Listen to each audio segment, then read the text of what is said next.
मैंने देखा ब्लॉगिंग के लिए 2 वर्ड्स हैं जो आपको सीखने हैं, एक है गाइस, एक है भाई।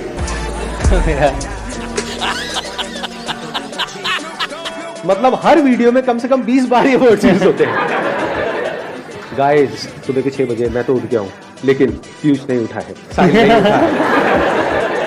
राइट? हाँ, उसके बाद में भाई, ओ भाई ये क्या खा लिया, ओ भाई निकल रही है, ओ भाई पॉटी हो रही है, ओ भाई पॉटी हो रही है। कैसा लगा मेरा मजाक?